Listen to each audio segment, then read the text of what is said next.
No, hold up, let me talk. Her husband committed suicide 3 years into their marriage. I've been sitting next to her for 2 hours, and I have to ask, how did he last that long? They're doing it. You feel like Tony Hinchcliffe went too far when he made that joke about George Floyd? It's Tony Hinchcliffe. Yeah. I don't expect less. I don't expect more. You're gonna go against my husband taking his life. Let's talk about mental health and mental illness and things like that. But I thought it was odd.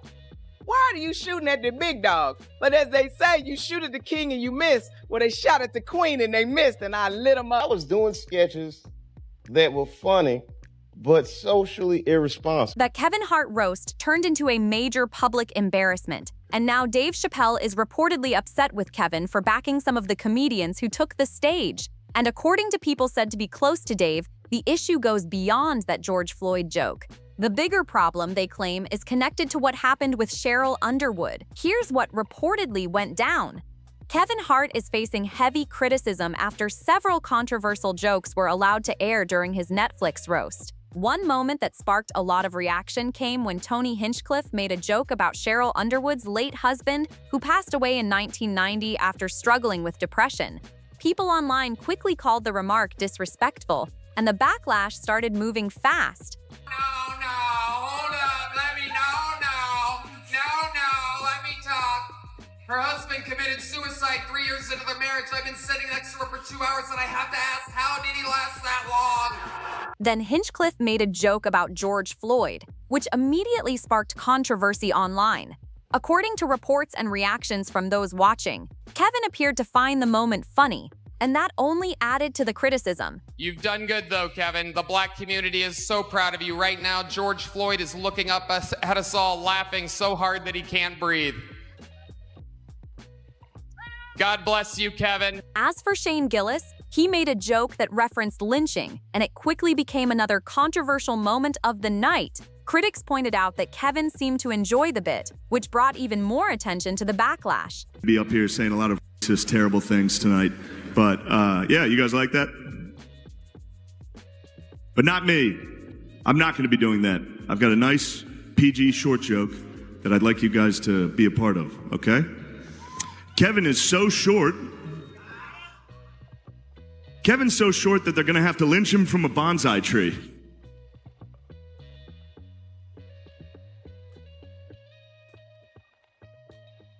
Now, when it comes to Cheryl Underwood, she has handled the situation with a lot of grace. She told ET that she wasn't personally offended by the joke, but she also admitted she found it strange that Tony Hinchcliffe decided to go in that direction. That comment caught plenty of attention and got people talking even more. You're gonna go against my husband taking his life. Let's talk about mental health and mental illness and things like that. But I thought it was odd.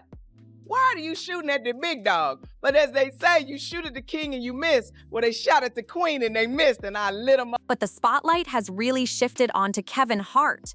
A lot of critics are accusing him of being out of touch because he wasn't just the star of the roast, he was also one of the producers behind it. Their argument is that several jokes touching on painful and deeply sensitive moments in Black American history were allowed to air under his leadership and on a platform connected to his name, and that sparked a major debate online. What made the reaction even stronger is that many viewers didn't think the jokes landed in the first place. Plenty of people said that if a comedian chooses to use dark humor, the material still has to be clever and genuinely funny. Critics argued that relying mainly on shock value isn't enough to win people over. Before the roast even aired, Michael Che reportedly stepped away from the event. Later, he revealed that the writing room was made up mostly of white men, which added another layer to the conversation.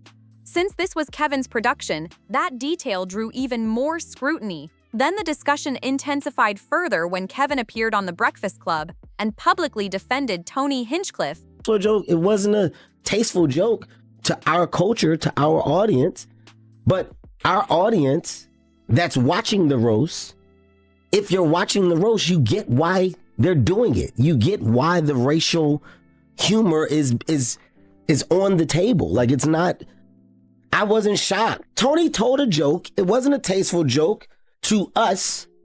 We didn't like it. Okay. Hey man, that joke. We move on. I don't understand why we stand on a hill And it becomes like this. Then Kevin ended up facing even more criticism because some viewers felt his comments during the interview didn't line up with each other. One moment he was proudly saying, "It's our production," which gave the impression that he had a major role in overseeing the event. But not long after, critics noticed he seemed to suggest there wasn't much he could do about certain jokes. And that contradiction quickly got people talking. I don't get affected by the attempt of humor. I get it, right? In this case, like, do more. It's my production. That's a different conversation. It's nothing I can do. It's a production. It's a live production. I'm not compromising the live production for a reaction of what? What do you want me to do? I'm gonna drag him off? You want me to fight afterwards? You want me to turn it into, like, what? That's not what I agreed to do. That's not the job at hand. By the way, remember when Kevin faced accusations of being homophobic after some of his old tweets resurfaced? That happened in 2018, around the time he had been announced as the host of the Oscars, and the controversy quickly exploded across the media. In response, Kevin apologized and ultimately stepped down from the hosting role as the backlash continued to grow. After that, he appeared on numerous talk shows and interviews, addressing the situation repeatedly and offering additional apologies.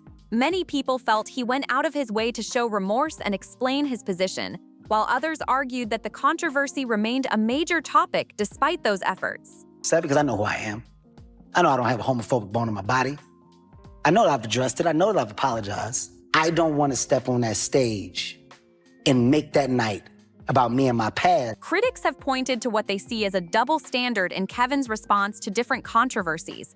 Their argument is that certain past comments were treated as completely unacceptable, while some of the roast jokes involving highly sensitive subjects were defended as material that people should simply move past. Kevin didn't make those jokes himself, but many critics keep emphasizing that it was his roast and that he played a major role in producing the event. Because of that, several Black comedians and commentators have reportedly been speaking out, with Dave Chappelle's name frequently coming up in the discussion. Over the years, Dave has spoken publicly about his decision to leave the United States for a period and spend time in Africa.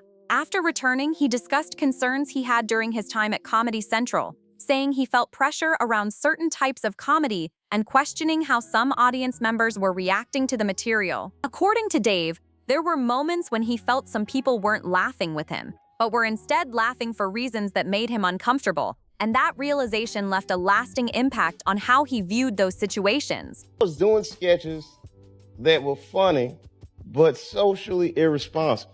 Like there's this one sketch we did that was about this pixie that would appear whenever things happen. Whenever someone make you feel like they calling you that N-word, but don't say it.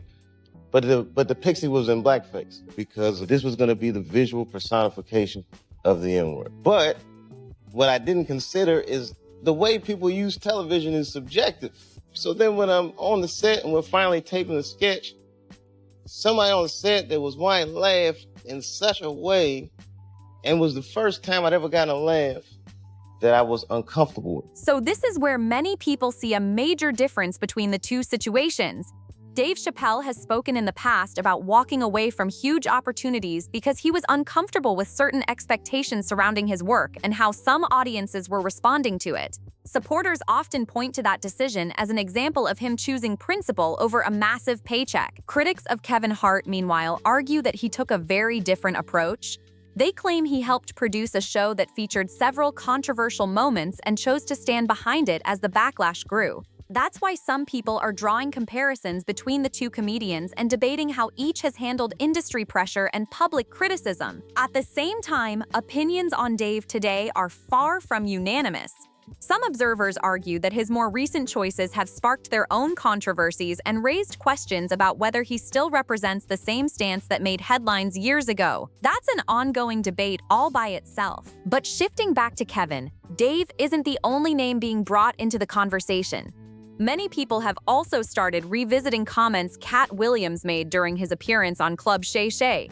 During that interview, Katt described Kevin as an industry plant and claimed he was heavily supported by powerful figures in the entertainment business because, in Katt's view, he was willing to follow the direction they wanted. Those remarks created a huge stir and are being discussed again as the controversy continues. 5-year period, every single movie that Kevin Hart did was a movie that had been on my desk, that all I had said was, just, can we take some of this step and fetch it out?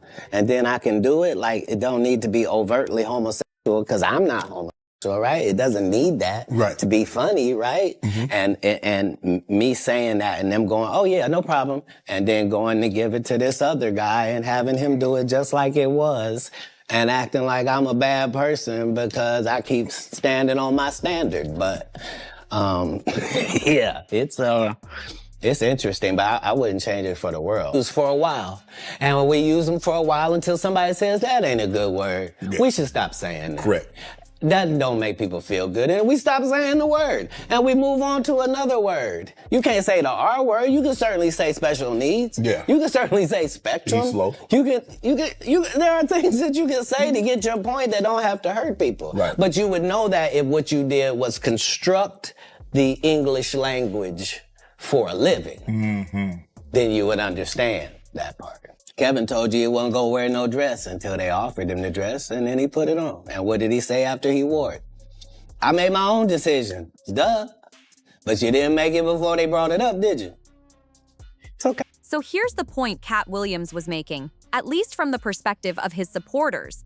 They argue that his comments about Kevin Hart weren't simply about personal rivalry or jealousy between comedians. Instead, Katt's claim was that Kevin's rise to the top happened because he represented exactly the type of personality and approach that powerful entertainment figures prefer to support and promote. According to that argument, major industry players tend to reward people who can work within the system rather than challenge it.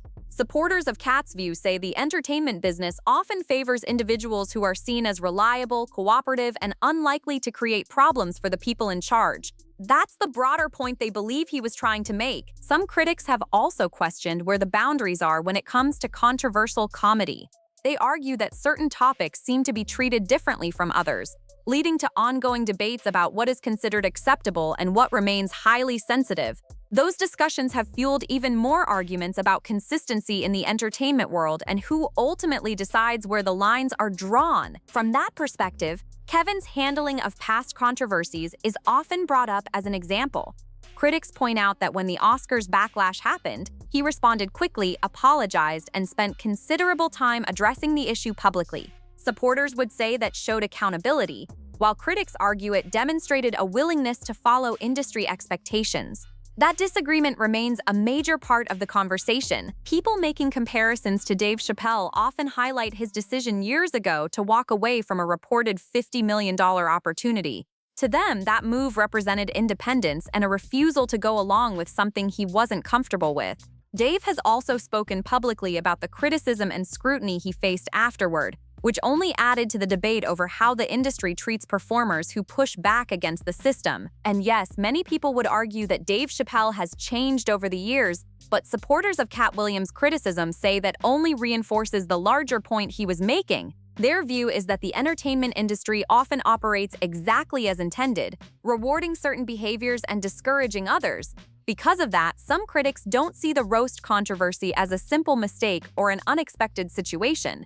Instead, they believe the decisions made during the event were intentional and that Kevin understood the reactions they might generate. But the conversation isn't only about Kevin. For many viewers, the most memorable part of the night was Cheryl Underwood's response. She walked into the roast fully aware that she could become a target for jokes, including comments about deeply personal parts of her life. Yet when she finally took the stage, she turned the attention right back in her favor. After a night filled with controversial moments, Cheryl delivered a performance that many audience members praised, earning one of the loudest reactions of the event and a standing ovation from the crowd. You think you hurt my feelings by talking about my dead husband? My husband only died once. You die every night with them whack-ass jokes you be telling. Shane, you may talk about me, but I know your kind. You want to hit this black harder than you hit the windows of the Capitol on January 6th. They really went after Cheryl Underwood, thinking she would be an easy target, but she reminded everyone exactly why she's remained a respected figure in entertainment for so many years. Instead of letting the jokes define the moment, she stepped up, took control of the room and left a lasting impression that many people felt overshadowed the controversy itself. Now I want to hear what you think about all of this. How do you feel about Kevin Hart defending those jokes? Do you think people are reading too much into the situation, or do you believe the backlash is justified? Drop your thoughts and opinions in the comments below. And if you enjoyed this video, make sure to like, subscribe, and share it with others who want to join the conversation. Thanks for watching, and stay tuned for more updates and discussions in the next video.